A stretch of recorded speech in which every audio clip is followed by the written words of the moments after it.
Muy buenas tardes. Mi nombre es Jorge Jaramillo. Voy a exponer la presentación de la línea del tiempo, que es sobre la evolución histórica del sistema educativo ecuatoriano y los cambios que se han suscitado, especialmente en la educación básica. Y hemos empezado con el año de 1830, cuando el Ecuador se declaró república independiente y el presidente fue el general Juan José Flores.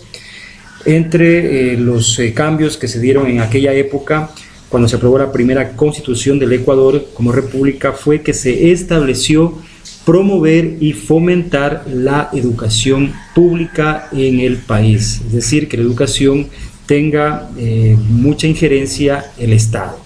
En 1835, cuando asumió la presidencia Vicente Rocafuerte, también hubo algunas reformas educativas, ya que él obró bajo los principios de que la educación debía responder a las necesidades del país y de la época. Trabajó por una legislación adecuada, la educación primaria debía ser mucho más universal y se instaló en Quito la primera imprenta para la producción de textos escolares. La educación media debía extenderse también a la mujer y a volverse mucho más práctica. Es decir, en esta época ya, en la educación media, la mujer tenía la posibilidad de recibir educación y también el gobierno se comprometía a poder distribuir los textos escolares a todos los estudiantes. Un gran avance en lo que es el aspecto educativo. En 1860, con el gobierno de Gabriel García Moreno, hubo algunas reformas, como por ejemplo se introdujo las materias de las ciencias naturales, la química, la física en la secundaria. Además se crearon granjas agrícolas para los indígenas en la sierra a cargo de los hermanos cristianos y en la región amazónica a cargo de los jesuitas. Se preocupó mucho, ya que él tenía un militar, por renovar la escuela militar y se incluyó la visión conservadora y religiosa como un factor central para la identidad y la unificación del país, ya que en ese tiempo se veía dividido por razones geográficas, económicas, sociales y culturales. Gabriel García Moreno fue un presidente sumamente conservador y él pensaba que la religión católica, la Iglesia Católica, tenía que tener mucha influencia en la formación de los estudiantes.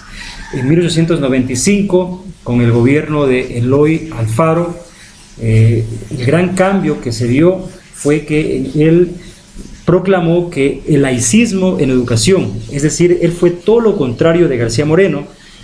García Moreno tenía un pensamiento conservador, Eloy Alfaro tenía un pensamiento liberal, y él no estaba de acuerdo que la Iglesia Católica influya o esté inmersa en el ámbito de la educación. Por eso, para él, toda persona que tenía que educarse necesariamente no tenía que pertenecer a un pensamiento religioso, sino que la educación era absolutamente libre, absolutamente laica. Esto se lo hizo mediante la ley de instrucción pública, que puso la enseñanza bajo el control absoluto del Estado.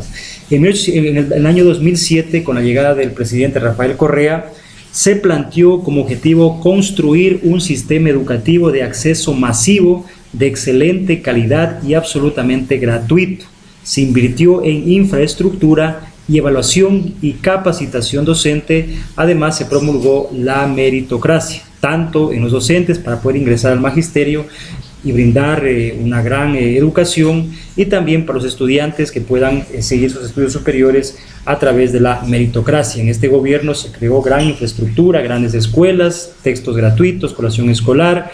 O sea, se trabajó mucho en el aspecto educativo, ya que este gobierno tenía el gran ideal de que la educación es el pilar fundamental para el desarrollo de un país. En el año 2020, con el gobierno de Lenín Moreno, donde coincidió la pandemia del COVID-19, aquí se reformó la Ley de Educación Intercultural y se creó el sistema de educación abierta, en línea, virtual y educación en casa. También se realizaron reformas a la Ley de Educación Superior. En este gobierno, todos los docentes, directivos, padres de familia, estudiantes, tuvimos que aprender prácticamente obligatoria las herramientas digitales para poder recibir el proceso de enseñanza-aprendizaje. Y en el año de 2022 todavía se mantiene hasta la actualidad con el gobierno de Guillermo Lasso. También ha habido algunos cambios, como por ejemplo un plan de retorno paulatino, voluntario y progresivo a las clases presenciales en todas las parroquias del país. Se rehabilitaron 900 escuelas rurales que fueron cerradas en gobiernos anteriores, ya que esto afectaba especialmente a las comunidades más lejanas. También la carrera de los profesionales de consejería estudiantil, directivos y la formación profesional de los docentes también fue mejorada a través de la actualización del escalafón docente y la implementación de incentivos laborales complementarios en el salario. Se está tratando de mejorar lo que es el escalafón docente y con ello también conseguir una mejora en el aspecto económico. Esto es lo que podemos exponer en lo que es, resumidamente, en lo que es el sistema educativo, su evolución a lo largo de los años. En conclusión, podemos manifestar que la educación ecuatoriana en un principio estuvo inmersa en lo que es el pensamiento religioso, el pensamiento conservador, quizá una educación un poco arbitraria, un poco autoritaria, pero que hoy, con el paso de los años, podemos tener una educación mucho más democrática, donde se respetan el derecho a la educación, los derechos de los estudiantes, la inclusión, la no discriminación y por supuesto también estar a la par con el dominio de las herramientas digitales, ya que estamos en una época tecnológica donde todos los que hacemos, o todos los actores, o todos los protagonistas del ámbito educativo tenemos que ir a la par con los avances tecnológicos y no quedarnos rezagados respecto a otros sistemas educativos del mundo. Muchísimas gracias. Esta ha sido la presentación de la línea del tiempo del sistema educativo ecuatoriano. Muchas gracias.